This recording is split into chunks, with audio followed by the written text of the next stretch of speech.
اللہ الرحمن الرحیم۔ السلام علیکم ورحمۃ اللہ وبرکاتہ۔ معزز ناظرین کرام، اگر سورج ہی غروب نہ ہو تو افطار کیسے ہوگا؟ اور اگر دن 22 گھنٹے کا ہو تو کیا کریں؟ آئیے اس حیران کن مسئلہ کا جواب جانتے ہیں۔ رؤیت ہلال کے ضمن میں ہی یہ بات بھی آتی ہے اور پیش بھی آ سکتی ہے کہ کوئی شخص کسی ایسے مقام پر قیام پذیر ہو جہاں وقت کے پیمانے الگ ہی ہو، مثلا ہماری طرح 24 گھنٹے کے شب و روز نہ ہو، بلکہ 22 گھنٹوں کا دن اور 2 گھنٹوں کی رات ہو، یا پھر وہاں طویل عرصہ تک دن رہے اور پھر طویل عرصہ تک رات رہے، تو ایسے طویل الاوقات علاقوں میں روزہ کیسے رکھا جائے گا؟ اس سلسلہ میں پہلے یہ بات پیش نظر رکھیں کہ روزہ کے اوقات کے بارے میں قرآن و سنت میں تصریح موجود ہے کہ طلوع فجر سے روزے کا آغاز اور غروب آفتاب پر اس کا اختتام ہوتا ہے، اور بعض جزوی باتوں پر معمولی اختلاف سے قطع نظر یہ ایک متفق علیہ مسئلہ ہے، جس سے یہ تو ظاہر ہے کہ اس کے اصل اوقات یہی ہے۔ جغرافیائی اور موسمی حالات کے لحاظ سے ان میں کمی بیشی بھی ہو سکتی ہے اور ہوتی رہتی ہے، حتیٰ کہ خود پاک و ہند میں ایسا تفاوت ہوتا رہتا ہے۔ اب اگر کہیں اوقات کا تھوڑا بہت فرق ہو،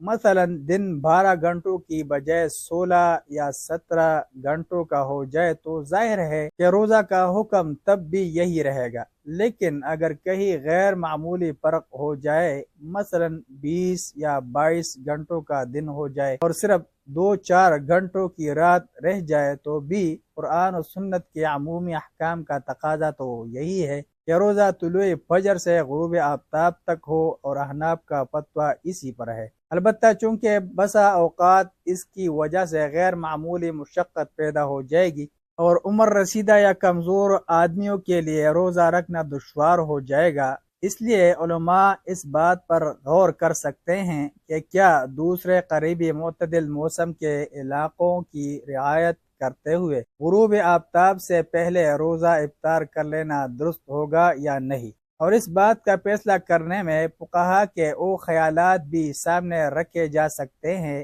جن میں وہ کہتے ہیں مشقت آسانی کا باعث ہوتی ہے اور یوں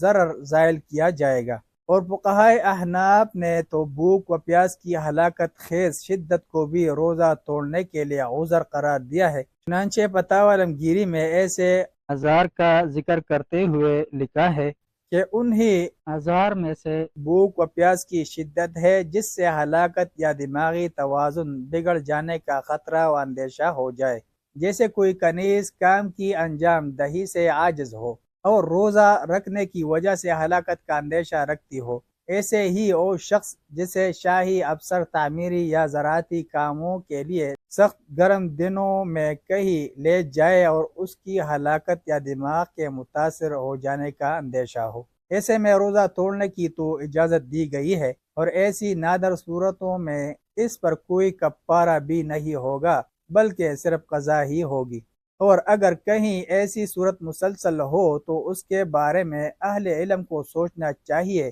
کہ وہ لوگ اگر قریبی معتدل موسم والے علاقوں کی رعایت کرتے ہوئے غروب آفتاب سے پہلے روزہ افطار کر لیں تو ان کے لیے جائز ہے یا نہیں۔ البتہ جہاں ایک طویل عرصہ کئی ماہ تک دن اور پھر اسی طرح رات کا سلسلہ رہتا ہو، جیسے قطبین اور ان کے قریبی علاقے ہیں، وہاں روزہ کا کیا حکم ہے؟ اس سلسلے میں فقہا کی آراء مختلف ہیں، جس کی بنیاد طویل الاوقات علاقوں میں نماز کے حکم پر ہے۔ ایسے علاقوں میں اندازہ سے 5 نمازیں ادا کی جائے گی، کیونکہ نماز پنجگانہ کی فرضیت بلا تخصیص تمام مسلمانوں کے لیے عام ہے، اور اس بات کا پتہ خود حدیث شریف میں مذکور ایک واقعہ سے بھی چلتا ہے، جس میں حضرت نواس بن سمعان رضی اللہ عنہ کی روایت کے مطابق نبی صلی اللہ علیہ وسلم نے دجال کے ظہور کے وقت ایک ایسے دن کی